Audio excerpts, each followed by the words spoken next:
جو پالیٹکس ہے وہ بنیادی ایک وکالت کا ایک حصہ ہے. میں یہ سمجھتا ہوں کہ اسلام آباد ہائی کورٹ کا بانی جو ہے نا وہ میں اپنے استاد مینٹور ڈاکٹر بابر روان صاحب کو کہوں گا. میں نے یہ تجویز تھی کہ اسلام آباد ہائی کورٹ کا نام جو ہے وہ پٹھوار ہائی کورٹ ہونا چاہیے. یہاں پہ گاؤں تھے, ان لوگوں نے یہ لوگ تھے جن لوگوں نے اس اسلام آباد کو آباد کرنے کے لیے خود غیر آباد ہوئے. انگلینڈ میں کہیں جاتے ہیں تو ایک جگہ پر ان کے جو شہداء ہیں ان کے نام تحریر ہیں. تو میں نے جب غور سے پڑھا تو ان میں جمعہ خان بھی تھا, بانگڑ سنگھ بھی تھا. ان لوگوں نے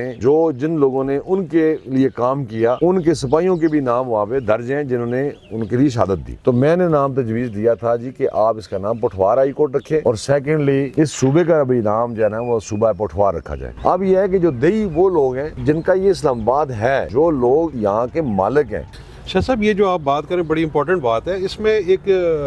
بات تھوڑی سی وکلا سے اس طرف چلی جاتی ہے, لیکن یہ ہے کہ جیسے اب سی ڈی اے جو ہے ایک ادارہ ذمہ وار ہے, یہاں کے بہت سارے معاملات جو ہے سارے اس نے دیکھنے ہوتے ہیں. ڈیولپمنٹ کے ریلیٹڈ ہو گئے, آبادکاری ہو گئی, متاثرین ہو گئے, یہ سب کچھ. تو اس پہ جب یہ لوگ آ کے کسی کمشنر کو, ڈی سی وغیرہ کو جب لا کے باہر سے آ کے بٹھاتے ہیں, جس کو نہ ہاؤسنگ کا پتہ ہے, نہ روڈز کا پتہ ہے, نہ اسلام آباد کے جغرافیے سے واقف ہے, نہ دیگر چیزوں مسائل سے واقف ہے, تو اس پہ آ کے جو وہ کوئی ایسا نہیں ہے کہ احتجاج کوئی یا کوئی ایسی چیز کہ ان کو بتایا جائے کہ بھئی آپ ایسا کوئی آفیسر لگائیں جو کیریئر اورینٹڈ ہو, جو لوکل ہو. کوئی کم از کم چلیں اگر آپ نے بانٹنا ہی ہے, نوازنا ہی ہے, تو کسی لوکل بندے کو لگائیں جو ان چیزوں سے واقف ہو. تو اس پہ بھی کوئی بات کریں گے آگے جا کے. دیکھیے جی, بات یہ ہے کہ وہ جو سیٹس ہیں چاہے سی ڈی اے کی ہو یا فیڈرل ہاؤسنگ اتھارٹی کی ہو یا این ایچ اے کی ہو, وہاں تو کمپیٹنٹ لوگ لگانے چاہیے. میں اس پہ بالکل باعث نہیں ہوں کہ جانا جی وہ لوگ اسلام آباد سے ہی آپ لگائیں. وہاں جو ایک سول انجینئر ہے وہ اگر اس معیار پہ آتا ہے تو پہلے جو اس ایریے کے جو لوگ ہیں ان کا رائٹ ہے, اس کے بعد پھر دیگر باہر سے آپ لوگ اپوائنٹ کر سکتے ہیں. لیکن یہ ہے کہ وہاں پہ لوگ پروفیشنل لوگ آنے چاہیے. فار ایگزامپل آپ اسلام آباد کے اندر فیڈرل ہاؤسنگ اتھارٹی بنائی گئی ہے. اب فیڈرل ہاؤسنگ اتھارٹی کے اندر چونکہ میں کئی دفعہ مختلف کیسز میں وہاں کے جو ڈی سی ہیں, deputy commissioner federal housing authority کے جو ہیں, ان کے میں مقدمات میں پیش ہوتا رہتا ہوں. تو وہاں پہ میں نے دیکھا ہے کہ ایک چپڑاسی وہاں پہ تھا, تو میں نے اسے پوچھا کہ آپ کہاں سے ہیں, تو انہوں نے کہا جی میں ڈی آئی خان سے ہوں. گومل یونیورسٹی میں تھا, تو وہاں سے گومل یونیورسٹی سے میں یہاں پہ آیا. تو میں نے کہا آپ کی کس چیز میں ایکسپرٹیز ہیں, آپ کے پاس ہیں, تو ایکسپرٹ ہیں کہ جو آپ کو یہاں پہ لایا گیا ہے, کیا آپ یہاں کے جو چپڑاسی چوکیدار یہاں سے مل نہیں سکتے تھے؟ تو آگے سے وہ ہنسنا لگ پڑا. تو بعد میں مجھے پتہ چلا جی کہ وہاں پہ مولانا فضل الرحمان صاحب کے وہ جو ہیں وہ ووٹر سپورٹرز ہیں, تو وہ ان کے کہنے کے اوپر کہ یہاں اسلام آباد میں وہ آ کے رہے اور یہاں پہ اس کو پلاٹ بھی مل جائے گا اور فلاں چیز بھی مل جائے گی. تو بات یہ ہے کہ اسی طریقے سے ایک اور گومل یونیورسٹی کے پروفیسر تھے جو یہاں پہ وہ بھی آفیسر لگائے ہوئے ہیں. تو یونیورسٹی کا کیا تعلق ہے ڈیولپمنٹ؟ اب بات یہ ہے کہ وہ اگر یونیورسٹی کا تعلق تو یہ تو ہو کوئی انجینئرنگ سائٹ سے ہو, سول انجینئرنگ سائٹ سے ہو, ڈیزائننگ کو میں ہو, پلاننگ کا کوئی اس کو دسترس اس کو حاصل ہو, پھر تو کہہ سکتا ہے. لیکن ایک سیاسیات پڑھانے والے ایک شخص جو ہے اس کو آپ ڈائریکٹر پلاننگ یہاں پہ لگا دیں یا اس کو یہاں پہ ڈیپوٹیشن پہ لے کے آ دیں, تو مجھے بتائیں وہ ادارہ وہ ادارہ جو ہے وہ کیسے چلے گا؟ یہ تو ادارے چلتے ہیں ایکسپرٹ لوگوں کے بنیاد پر, ایکسپرٹ لوگ جو کام کرتے ہیں ان کے پہ چلتے ہیں. اب اس کا خمیازہ پوری عوام بھگتی ہے. ان میں جو افیکٹیز ہیں اسلام آباد کے وہ بھگتے ہیں, اور وہ لوگ بھگتے ہیں جن کو پلاٹس الاٹ ہوتے ہیں. اور یہاں پہ یہ ایسے ہی صورتحال بنی ہوئی ہے پورے اسلام آباد کے اندر کہ ڈیپوٹیشنسٹ جو ہیں وہ دوبارہ آ چکے ہیں. ایک زمانے میں ڈیپوٹیشنسٹ آئے تھے, ان کو اپنے پیرنٹ ڈپارٹمنٹ میں بھیج دیا گیا تھا, اب آہستہ آہستہ وہ واپس لوگ آ رہے ہیں. اچھا شاہ جی, جو وکلاء کے جو مسائل اب جو یہاں پہ نظر آتے ہیں, وہ ایک تو پارکنگ کا بڑا مسئلہ ہے, ان کے چیمبرز کا بڑا مسئلہ ہے, اور اس طرح کی کچھ اور چیزیں بھی ہیں, تو اس کو حل کرنے کے لیے آپ کیا کریں گے؟ دیکھیں جی, ہمارا سب سے بڑا جو ہے اسلام آباد ہائی کورٹ, تو ہمارے جو پرانے لوگ تھے انہوں نے ایسی جگہ بنا دیا جو ریڈ زون ہے. اب ریڈ زون کے اندر جو ہے نا جی لوگوں کے اتنے مسائل ہیں کہ میں تو پبلک کی زیادہ بات کرتا ہوں, اس لیے کہ وکلاء بھی تو پبلک میں ہی آتے ہیں. تو وہاں پہ تو آپ ریڈ زون میں تو گاڑیاں لے کے جا نہیں سکتے, ریڈ زون میں آپ مین پہ آپ کھڑی نہیں کر سکتے, آپ وہاں سے اتر نہیں سکتے جی کہ تھوڑی دیر بعد روٹ لگ گیا, تھوڑی دیر فلاں بات ہو گئی ہے, تھوڑی دیر پتہ چلتا ہے جی کہ سرینا میں کرکٹ ٹیم جو ہے نا فارن کنٹری کی آگے ٹھہری ہوئی ہے تو سارے راستے بلاک کر دیتے ہیں، نہ وکیل ٹائم پہ وہاں پہ پہنچ سکتا ہے، نہ سائل پہنچ سکتا ہے، ججز کے لیے تو وہ روٹ لگا کے ان کو عدالتوں میں بھیج دیتے ہیں۔ تو میں یہ سمجھتا ہوں کہ سب سے پہلے تو یہ چیزیں ختم ہونی چاہیے کہ تمام کے تمام راستے جو ہیں وہ جو ہائی کورٹ کو جاتے ہیں وہاں پہ جو لیٹیگینٹس ہیں، عوام ہیں، ان کی دسترس میں ہو، ان کی پہنچ میں ہو ایسی گاڑیاں وہاں پہ چلیں جو کم از کم ان کے لیے آسانیاں ان کے لیے پیدا کریں۔ تو ایک تو یہ ایشو ہے، اور سیکنڈلی جو ہائی کورٹ کے ساتھ ہماری جو بلڈنگ ہے، جو جس کو انہوں نے کہتے ہیں کہ یہاں بار روم بھی ہوگا، یہاں پہ فلاں فیسیلیٹی بھی ہوگی، یہاں ایڈوکیٹ جنرل آفس بھی ہوگا، پروسیکیوٹر جنرل آفس بھی ہوگا، تو وہ بلڈنگ جو ہے نا وہ ابھی تک مکمل نہیں ہو رہی۔ ایک تو ہمارا یہ ہے کہ گورنمنٹ سے مطالبہ بھی ہے کہ آپ یہ مت سوچیں ہم نے ان اداروں کو بنانا ہے، اگر کوئی صدر یا سیکرٹری کسی اور آپ کی مرضی کے خلاف آ گیا اس کا یہ مطلب نہیں ہے کہ آپ نے ترقیاتی کام روک دینے ہیں، آپ ان ترقیاتی کاموں کو جاری و ساری رکھیں۔ اور ہماری بھی آپ سے ریکویسٹ ہے کہ ہماری کسی جماعت کے ساتھ کوئی دشمنی نہیں ہے، ہم تمام جماعتوں کا احترام کرتے ہیں، اور ہم سمجھتے ہیں کہ موجودہ گورنمنٹ جو ہے وہ وکلاء کے مسائل کو حل کرنے میں ہماری معاونت کرے گی، اور ہائی کورٹ کے اندر جو تعمیراتی کام ہیں جو رکے ہوئے ہیں ان کو مکمل کرے۔ دوسری بات یہ ہے کہ فیملی کورٹ کے اندر لائرز کے جو چیمبر ہیں وہ بھی انہوں نے اس لیے ادھورے چھوڑے ہوئے ہیں کہ ان ہی تمام کنسٹرکشنز پر ایک خاص وکلاء کا طبقہ ہے جو سیاست کرتا ہے۔ جب بھی نئے الیکشن آتے ہیں، سپریم کورٹ کے الیکشن یہ نئے آئیں تو سپریم کورٹ ہاؤسنگ سوسائٹی جو ہے وہاں پہ ایک آدھ پروگرام کر کے تو وہاں پہ ان کے لیے ایک پروگرام کیا جاتا ہے جی کہ 2-3 بلڈوزر چلا کے جی یہ نیا ہم کام کر رہے ہیں، تو الیکشن جیت کے پھر بیٹھ جاتے ہیں، پھر وہ ایک خاص طبقہ جو ہے نا اس سے فائدہ اٹھاتا ہے۔ اسی طریقے اسلام آباد ہائی کورٹ یا اسلام آباد بار کونسل کے اندر بھی جو ہے ایک خاص طبقہ، وہی طبقہ بیٹھا ہوا ہے جو اپنے لوگوں کو نوازتے ہیں، اپنے لوگوں کو ان کی خدمت کرتے ہیں، اور باقی جتنے بھی لائرز ہیں ان کو پریشرائز کرتے ہیں کہ آپ سچ کی بات نہ کریں، آپ رول آف لا کی بات نہ کریں، آپ سپریمیسی آف کانسٹیٹیوشن کی بات نہ کریں۔ تو میں یہ سمجھتا ہوں کہ یہ وہ گروپ جو ہے اس کا نیٹ ورک توڑنا چاہیے اور اس نیٹ ورک کا حصہ نہیں بننا چاہیے، اور میں سمجھتا ہوں کہ گورنمنٹ کو چاہیے کہ پازیٹیو وے کے ساتھ ایک خوبصورت انداز میں لائرز کی کسی بھی موومنٹ کو وہ نہ روکیں، اور اگر کوئی احتجاج کرتا ہے تو اس کو احتجاج کا حق حاصل ہے، اس کو مناسب وے، مناسب پلیس دینی چاہیے۔ اور وکلاء کے جو مسائل ہیں ان میں ہمارے چیف جسٹس اطہر مدنی صاحب جب چیف جسٹس تھے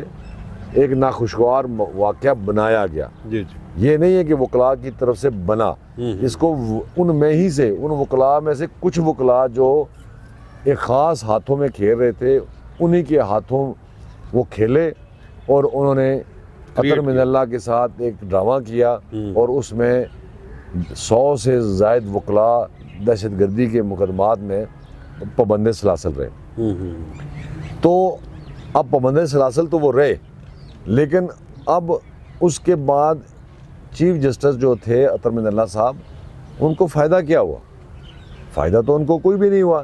لیکن ایک بات ضرور تھی کہ انہوں نے وکلاء کے جو ایشوز تھے، پازیٹیو ایشوز تھے، وہ اس کے اگینسٹ چلے گئے، اور انہوں نے جلدی میں اور اتنی عجلت میں G11 کی جو بلڈنگ ہے لائرز کمپلیکس، لائرز کیا ہے وہ انہوں نے ایک جوڈیشل کمپلیکس جو بنایا ہے، ان کی نہ تو دیواریں مضبوط ہیں، نہ ان کے جتنے بھی کنسٹرکشن ہے وہ ناقص کنسٹرکشن ہے، اور جلدی میں ان کو یہ نہیں علم تھا کہ یہ اسلام آباد ہے، اور اسلام آباد میں ایک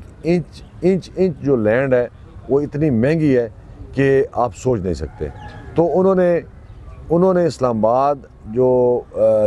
ڈسٹرکٹ جوڈیشری ہے اس کی جو بلڈنگ بنائی گئی ہے، اس بلڈنگ کے کم از کم 2 ایسے ایک گراؤنڈ فلور بناتے، اور پھر اس کے نیچے 2 اس کو آپ تہہ خانے کے سمجھ لیں یا کیا کہتے ہیں اس کو آپ گراؤنڈ بیسمنٹس جو ہیں وہ کم از کم بیسمنٹس آپ 3 بیسمنٹ بناتے، کم از کم 2 بنا دیتے، جن میں ججز بھی پارکنگ کرتے، ان کے ملازمین بھی کرتے، اور ایک سائڈ پہ وہ کیفیٹیریا ہوتا، ایڈیٹوریم ہوتا، اور باقی جو ہے نا وہ چیزیں وہیں پہ آ جاتی۔ اب وہاں پہ وکلاء جو ہیں بے سر و سامانی کے عالم میں بیٹھے ہیں، نہ ان کے پاس چیمبر ہے، چیمبر جو ہے فیڈ میں تھے وہ عطر منالہ صاحب نے گروا دیے، اور لائرز کو جیل بھجوا دیا گیا اپنی مرضی کے۔ اسی گروپ کے لوگ جب جنرل سیکرٹری اور پریزیڈنٹ بنے، انہوں نے خاموشی اختیار کی، جس کی وجہ سے وکلاء کو پریشرائز کیا گیا، اور کسی بھی وکیل نے آواز نہیں اٹھائی کہ ہم G11 شفٹ کیوں ہوں جب تک کہ جو نا ہمارے وکلاء کی چیمبر یا دیگر فیسلٹیز وہاں پہ میسر نہ ہوں۔ تو میں سمجھتا ہوں کہ یہ چیف جسٹس عطر منالہ صاحب کی ہی ٹیم تھی جنہوں نے وکلاء کو کمزور کیا، اور آج اگر ججز کے خلاف کوئی بات ہوتی ہے تو ججز کے خلاف اگر بات ہوتی ہے تو وکلاء تو صرف ادارے کے ساتھ ہوتے ہیں، اور وہ وکلاء ایک ادارے کے ساتھ ہوتے ہیں، نہ کہ ایک سمپل ایک جج کے ساتھ ہوتے ہیں، کیونکہ ادارے بچانے ضروری ہوتے ہیں۔ جب پچھلے دنوں مجھ سے پہلے جو صدر تھے ریاست علی آزاد صاحب، ان کو اسلام آباد بار کونسل نے یہ کہا کہ آپ یہاں پر ہڑتال کروائیں اور کوئی بھی وکیل جو ہے وہ کورٹس کے اندر پیش نہ ہو۔ انہوں نے جب کچھ وکلاء کو روکا یا ان کو بتایا تو انہوں نے جا کے شکایت کی، تو وہاں میں جسٹس بابر ستار صاحب نے ان کو، صدر صاحب کو بھی اور سیکرٹری صاحب کو تو بھی طلب کر لیا کہ انہوں نے کہا جی کہ آپ کس کیپیسٹی میں ہڑتال کروا رہے ہیں مجھے بتائیں، اور وہاں رولز اور ریگولیشن بتائیں کہ کہاں پہ جہاں پہ بار کونسل کے رولز ہیں کہاں لکھا ہوا ہے کہ آپ یہ کر سکتے ہیں۔ تو بہرحال انہوں نے کہا کہ کچھ ایسی چیزیں ہوتی ہیں جو کتابوں کے اندر نہیں بھی ہوتی، لیکن اس میں باقاعدہ طور پہ ہے کہ ہم ایک فنڈامنٹل رائٹ ہے کہ ایک عام شہری کو بھی احتجاج کا حق حاصل ہے، اور ایک وکیل کو بھی احتجاج کا حق حاصل ہے کہ جہاں پر سپرمیسی آف کانسٹیٹیوشن کی بات نہ ہو رہی ہو، قانون کی حکمرانی کی بات نہ ہو رہی ہے، تو کم از کم ایک ہڑتال، ایک ٹوکن آف ہڑتال کر کے وہ عوام کو یا ایک میسج تھرو میڈیا دیتا ہے کہ ہم جو ہیں وہ اس بنیاد پر ہم سراپا احتجاج ہیں کہ یہ ایشوز گورنمنٹ غلط کر رہی ہے۔ تو مین وائل وہاں پر وکیل صاحب نے کہا کہ ایک وکیل صاحب ہیں، گو میرا ان سے اختلاف سیاسی لحاظ سے ہو سکتا ہے، لیکن انہوں نے بڑی بات خوبصورت کی کہ جی انہوں نے کہا جی کہ ہم تو آپ کے لیے کھڑے ہیں، آپ کی جی آزادی کے لیے کھڑے ہیں، آپ کے ان فیصلوں پر کھڑے ہیں کہ ہم پہرا دینا چاہتے ہیں کہ آپ جو فیصلے تحریر کریں یا آپ دیگر معاملات کریں آپ کو پریشرائز نہ ہو۔ تو انہوں نے کہا جی ہماری آپ فکر نہ کریں، انہوں نے کہا جی آپ کو جی تنگ کیا جا رہا ہے یا فلاں، انہوں نے کہا جی آپ ہماری فکر نہ کریں، انہوں نے کہا جی ہم آپ کو بچانا چاہتے ہیں، انہوں نے کہا آپ ہمیں نہ بچائیں، انہوں نے کہا جی ہم آپ کو نہیں بچا رہے، ہم اس ادارے کو بچا رہے ہیں۔ تو بیسیکلی بات یہ ہے کہ ہمیں اداروں کو بچانا چاہیے، اداروں کو مضبوط کرنا چاہیے۔ یہ بھی نہیں ہے کہ ہم اداروں میں بہت سارے ادارے آتے ہیں، پولیس کا ادارہ آتا ہے، عدالت عدلیہ کا ادارہ آتا ہے، اسی طریقہ فوج کا ادارہ آتا ہے، یہ سارے ادارے جو ہے نا وہ پاکستان کے ادارے ہیں۔ اب میرا اختلاف ایک جج سے ہو سکتا ہے، میرا اختلاف ایک کسی پولیس مین سے ہو سکتا ہے، میرا اختلاف ایک فوجی سے ہو سکتا ہے، لیکن میرا اختلاف پوری فوج کے ساتھ تو نہیں ہو سکتا، میرا اختلاف پوری عدالتوں کے ساتھ، تمام عدالتوں کے ساتھ تو نہیں ہو سکتا۔ تو میں یہ سمجھتا ہوں کہ اداروں کو مضبوطی کرنے کے لیے ایک فرد واحد اگر کوئی غلط کام کر رہا ہے تو وہ یہ نہ سمجھا جانا چاہیے کہ پورا ادارہ وہ خراب ہے یا پورا ادارہ بدنام اس کو کیا جا رہا ہے، لیکن وہ جو ایک شخص ہے اس کو کم از کم اس جو ہم سراپا احتجاج ہوتے ہیں کہ احتجاج کرتے ہیں کہ یہ چیزیں ہیں، وہ ایک بتایا جاتا ہے جی کہ یہ ایشوز ہیں، یہ ایک فرد واحد یہ غلط کر رہا ہے۔ تو لہٰذا وکالت بھی ہے، ہوتی ہے، اسی کو سیاست کہتے ہیں کہ آپ سچ کی بات کریں یہی سیاست ہے، آپ عوام کی بات کریں یہی سیاست ہے، آپ فلاح کی بات کریں یہی سیاست ہے۔ تو چیمبرز کا سب سے بڑا ایشو ہے اسلام آباد کے اندر، ہماری تو چلو پھر بات سینئر ہو چکے ہیں، لیکن ہم جب دیکھتے ہیں کہ ینگ لوگ آتے ہیں جن کی ابھی 1-2 سال کی وکالت ہوتی ہے، ہماری بیٹیاں ہیں، بچیاں ہیں، وہ آتی ہیں بیچاری کچہری کے اندر رول رہی ہوتی ہیں،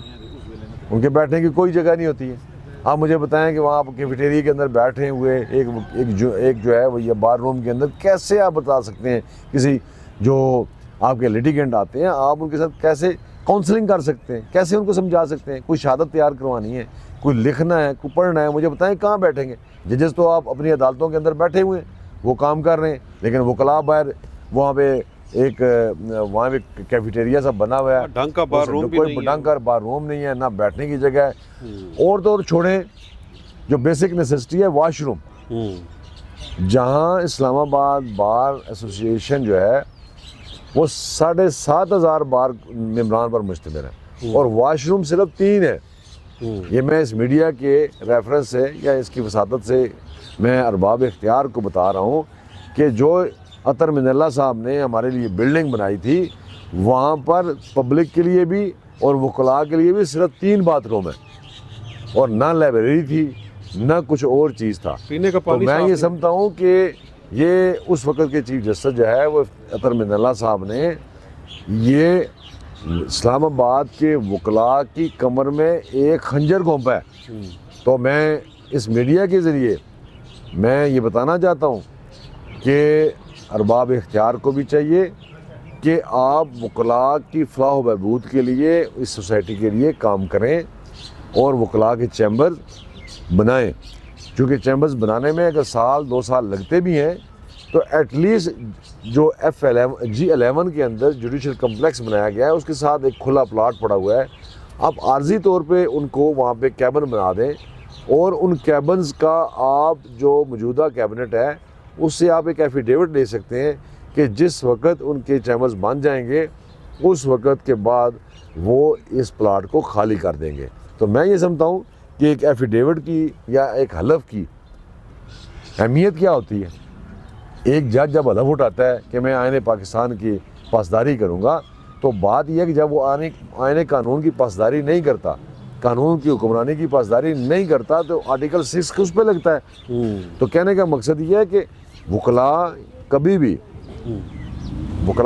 بھی اپنے لیے نہیں مانگتے, وکلاء ہمیشہ عوام کے لیے مانگتے ہیں. اور عوام کیا ہے کہ عوام جب ہم یہاں پہ آئیں تو اس کیبن میں عوام آ کے ہم سے کوئی ایڈوائس لیتی ہے تو ہم اس کو ایڈوائس دیں. ہائی کورٹ کا اور سپریم کورٹ کا کی پریکٹس جو ہے وہ ڈیفرنٹ ہے. سپریم کورٹ کے بھی جو وکلاء ہیں وہ بھی اپنا کیس کر کے ڈسٹرکٹ کورٹ میں آتے ہیں, ہائی کورٹ کے جو وکلاء ہیں وہ بھی اپنا کیس کر کے ڈسٹرکٹ کورٹ میں آتے ہیں. تو وہاں پر عام پبلک ہوتی ہے, وہاں پہ ان کو بیٹھنا پڑتا ہے. تو لہٰذا میرا یہ 3 چیزیں ہیں. ایک تو ہائی کورٹ کے اندر بلڈنگ جو ہے اس کو مکمل کیا جائے. دوسری بات یہ ہے کہ فیملی کورٹ کے اندر وکلاء کے جو چیمبرز ہیں وہ بنائے جائیں. تیسری بات یہ ہے کہ وکلاء کے جب تک جو وکلاء کے چیمبر نہیں بنتے, G11 میں جوڈیشل کمپلیکس کے ساتھ جو پلاٹ ہے وہاں پہ عارضی وکلاء کے چیمبرز بنا کر گورنمنٹ دے, اور اس کے ساتھ ساتھ گورنمنٹ کو چاہیے کہ آئین کے مطابق کام کریں, اور جو قانون بنا دیا جائے اس کو کسی بدنیتی کی بنیاد پر تبدیل نہ کیا جائے. Thank you very much. جی آپ کا بہت بہت شکریہ کہ آپ نے ہمارے لیے وقت نکالا اور اپنی قیمتی رائے سے بھی اور اپنے عزائم کا اظہار کیا کہ آپ کیا کرنا چاہتے ہیں. تو ناظرین آپ نے سنا سید واجد علی گیلانی 9 منتخب صدر اسلام آباد ہائی کورٹ بار ایسوسیشن, انہوں نے اپنے جن عزائم کا اظہار کیا ہے اور جو مطالبات کیے ہیں, تو ارباب اختیار جو ہے ان کو یقیناً سنیں گے بھی, اور اس کے اوپر جو ہے وہ کچھ نہ کچھ اس میں کیونکہ شاہ صاحب وائبرنٹ آدمی ہیں اور یہ اپنے جو بات کو آگے پہنچانا بھی اور منوانا بھی جانتے ہیں. تو ہم ان سے بڑی امیدیں لگائے بیٹھے ہیں کہ یہ اپنے ٹینیور میں کوئی بہت ہی اچھے کام کریں گے جو جن کی مثال پہلے نہیں ملتی. تو اس کے ساتھ ہی مجھے بھی اجازت دیجیے, اور پھر انشاءاللہ کسی اور جگہ پہ کسی اہم شخصیت کے ساتھ ضرور آپ کے خدمت میں حاضر ہوں.